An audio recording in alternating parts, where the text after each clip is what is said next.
right, Shane Lakins from Smith Fit to Lead, back with you again this week to kind of talk about bikes. Now, we're going to talk about the indoor version of bikes. We're here with BJ from Kawartha Fitness in our Ask the Expert section. BJ, there's two different styles of bikes for kind of indoors, if you will. So there's kind of an upright indoor bike, and then there's a recumbent bike. Can you kind of give us the Cole's notes on kind of the difference between the two? Yeah, and you could actually differentiate them a step further with what is a spin bike or an indoor cycle as well.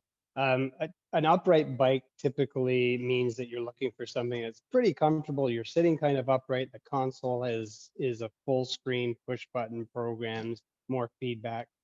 A recumbent, whereas a spin bike, you're still in that upright position, but they're much more adjustable to fit. Let's say you normally get out on a road bike and you're racing, you want to recreate that biomechanic. You can do that easier on a spin bike, but they're definitely not as comfortable. They're a little more intense. They're a little more go, go, go. And then there's the recumbent bike, of course, which is the absolute opposite end. Typically, I'm selling recumbent bikes to somebody getting a new knee or has a new knee or hip or lower back problems or extremely deconditioned. You can get on a recumbent bike. It's like sitting on your sofa at home and just basically go through the motions if you need to. So it's yeah, those are the kind of three different bikes. So what do you kind of typically recommend? Is it kind of based on kind of what the fitness level of the person is? And I guess obviously you have to kind of, take into consideration everybody in the home if they're planning to use that. Yeah, you've got the industry for bikes right now is really spurred on because of the whole Peloton phenomena. The company is extremely huge. People are looking at these cool, sexy videos online that they get on, and there's someone in your house that's showing you what to do. You stand up, you push, you do all these different things. It's very exciting. There's other apps like Zwift. That's a very good one too. Ideally you want a spin bike for that. You can stand up and push. It's a direct drive, meaning if you try to stop pedaling on a spin bike or an indoor cycle, the flywheel is very heavy and will keep the pedals going. It's a dependent drive. Whereas an upright bike, you can freewheel, you can stop pedaling and the flywheel keeps going. So the spin bike is definitely a more intense thing. My personal feeling is I don't know why anybody would buy a spin bike for the house, because they are one mode only, high intensity and uncomfortable.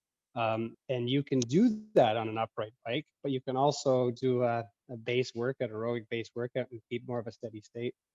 Now, the recumbent bike, it's the one thing in my industry that's not seasonal. It's if you're getting a new knee and your surgeon says, hey, this is what you need to do, or you have a new knee or new hip and you go to rehab, you're on a bike similar to a recumbent bike, and it's the easiest thing to keep going at home.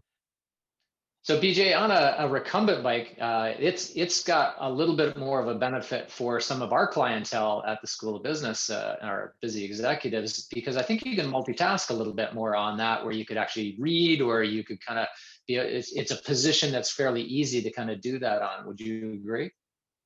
Oh yes, absolutely. The recumbent bike, I mean, it almost comes with an ashtray and a beer holder.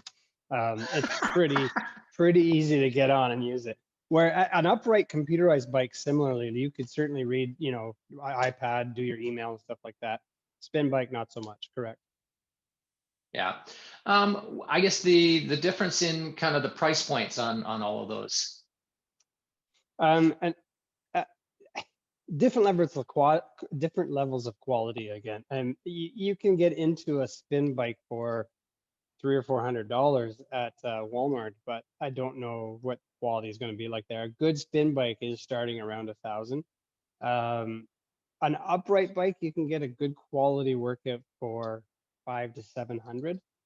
Recumbent, because there's much more to it, there's a whole other level of manufacturing with the seat mechanism and how it adjusts the seat back. Yeah, you're typically starting upwards of $1,000 as well. The best recumbent bikes are in the $2,000 price range. Okay, awesome.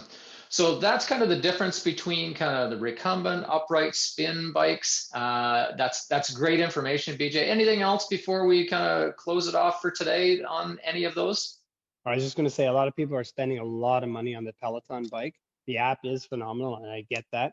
But when you buy that bike, you still have to pay for the app, and the bike quality is decent, but it's not near the price point that it should be. BJ, thanks a lot for joining us today again on Ask the Expert. Today it was all about the difference between a recumbent bike, an upright bike, and a spin bike. So it's really good information to have, so that when people kind of go out to look at that, they have a little bit more ammunition now, kind of knowing what the differences between those kind of three bikes are and some of the pros and cons. So thanks again for joining us. Yep.